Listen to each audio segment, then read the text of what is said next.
I'm Tasha Danielle, and welcome to my channel where I share my experiences traveling the world solo since quitting my job in June 2022. This video is all about my wonderful time in Lisbon, Portugal, where I spent 2 weeks meeting so many like-minded, enthusiastic people. Let me share with you all what I did and what you should consider doing when you visit Lisbon, Portugal. The very first activity that I always book when going to a new city, since I've started my solo travels, is I book a walking tour. Now, I found out about Guru Walk from a person I met in Paris, and Guru Walk offers free walking tours in pretty much every major city throughout the world. And the tours are free to book, but you should definitely tip the tour guide at the end because they're walking off of tips. And so you pay, or I should say you tip the tour guide what you feel the tour is worth. I typically tip between 10 and 15 euros at the end of the tour. And it's worth it because you get to meet a local. They always email you a list of non-touristy restaurants to go check out in the area. And you are able to ask general questions to someone who is truly a native of the town that you're visiting. So that's just a tip for you. But this walking tour was pretty brutal for me because it was so hot. It was like one of the highest temperatures in Lisbon to date. And so this is when I did the walking tour. Not the smartest move. I did it, I want to say it was like in the evening time, so it was a little bit cooler than the other part of the day, but it was still scorching. And so it was difficult because it's so hilly. The incline throughout Lisbon is no joke. They don't call it the city of seven hills for nothing, okay? I was like, I didn't know if I was going to make it. But I got to see areas of Lisbon that date back to thousands of years ago, and a church that is still standing that represented, that was a big issue during the Christian Reconquista.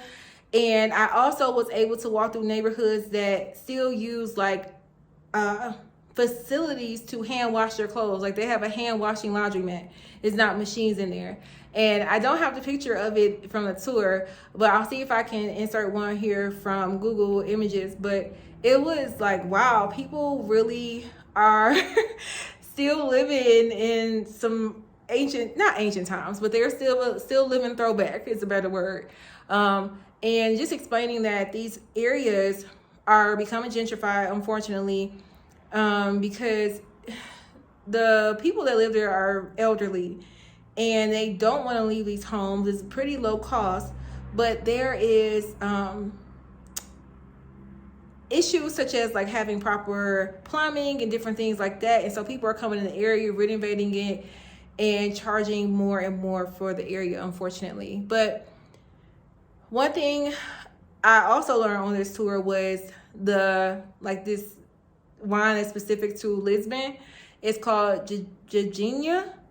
You can see my face here of what I felt like when I tried it. It kind of reminded me of Robitussin, but it just wasn't for me. You can have it like a little shot in a chocolate cup or a regular cup. I got the chocolate cup and it was just, yeah, no thank you. I don't have to have that again. But regardless of that, you should find a walking tour on Guru Walk to get a thorough understanding of Lisbon. Hop on, hop off. Now, hop on, hop off buses are standard throughout major U.S. cities and just across the world. I booked a 48-hour pass on the bus and the river cruise. I did not think the bus was worth it because it was so hot. There was no AC on the buses that I got on. I don't know if that's a standard, but if you are going to visit Lisbon in the summertime, I do not think the bus would be the best option because it's so hot. And the top of the bus doesn't have any covering, so you're just burning up. And even when you're inside, it's no air blowing through. So yeah, keep that in mind. But I do recommend that you get the option for the river cruise because you can get on and off of it for 2 days if you choose that option. And it's a good way to see the skyline of the city, get the history behind the Lisbon Bridge and what the purpose of the bridge, and just other historical facts about Lisbon. Lisbon is literally one of the oldest cities in Europe. I think it is the second oldest capital behind Athens. This city is actually older than Rome and Paris. So a lot of people don't know that. So it's a ton of history in Lisbon. So the river cruise explains all of that as well. Now, I did not do this, but I recommend that. I did this in Porto, but I didn't do it in Lisbon. A tuk-tuk tour or tuk-tuk tour, because you get to ride around in a golf cart type of vehicle, and you don't have to walk up these hills and steep inclines, and you get to see areas of the city that a bus or a rail car just can't get through, that you can only get through by foot or on like a motorcycle or a small little tuk-tuk type vehicle. I would recommend that instead of doing a hop on hop off bus tour if it's really hot outside. So let me tell you about another thing you should check out in Lisbon. I recommend that you go to Airbnb experiences and just filter on all the options that are available. That's just one thing to say in general. But I really enjoyed my time in Sintra. And I booked a day tour with a local guide, and we went to the Sintra Palace, and we just walked the streets of Sintra, and he told us the history of Sintra and Cascais. Now, I was there during the time of the wildfire, so I didn't get to experience things like the Pina Palace and other notable markers, historical markers in Sintra. I had to go back on my own to see those type of places that were actually open after the wildfires.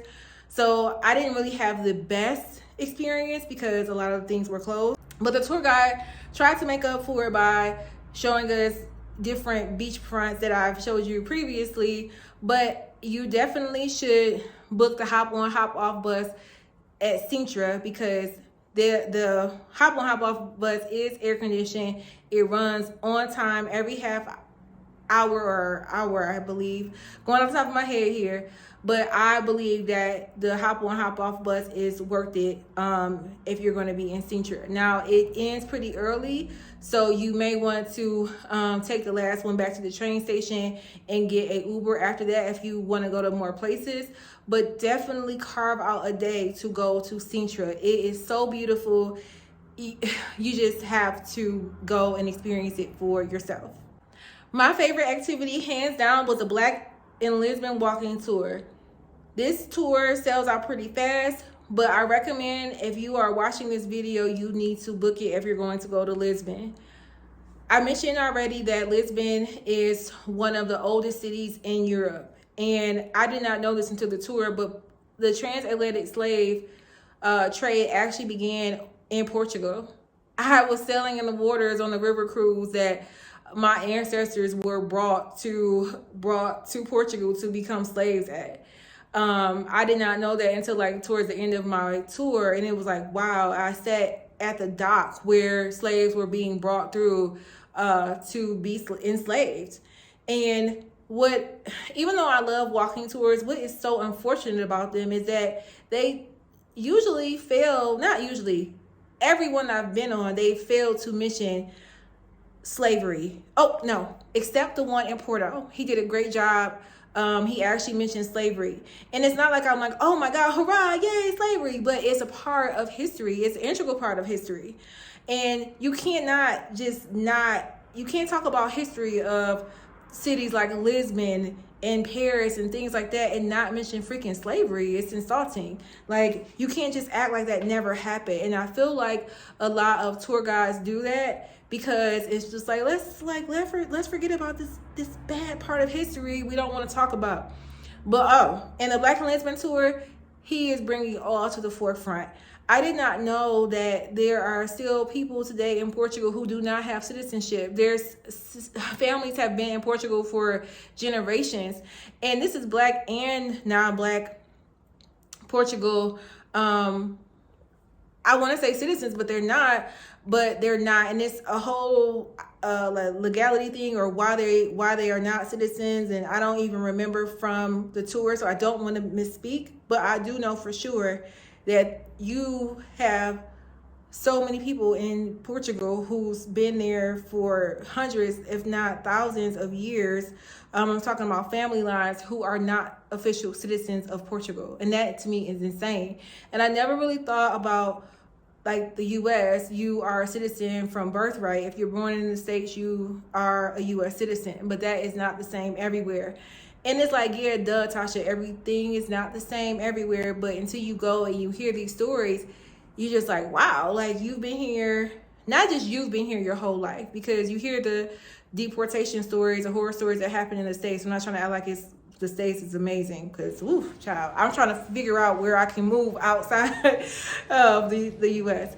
But it's just like, wow, like your parents' parents have all been in this country, and you do not have citizenship. It's like mind blowing. But what I love most about this tour is just the interaction amongst people. You are sharing what you know about history. The tour guide, Naki, I'm hoping it, yeah, Naki, he's telling you all types of things. I'm not going to give it away because I'm not trying to tell this man's tour on YouTube. I'm just showing you film of the tour. I loved at the end of the tour that we ate lunch together. I wish it would have came sooner because I was hungry per usual. But we gave Naki a toast because he was awesome. And we went over time, but it was well worth it. So if you are in Lisbon, you definitely need to do the Black in Lisbon walking tour. Thank you so much for tuning in to hear about my experience in Lisbon, Portugal. I hope that you take the time to leave me a comment or question in the comment section below. And please like and share this video if you care. And I'll see you on the next one. Bye.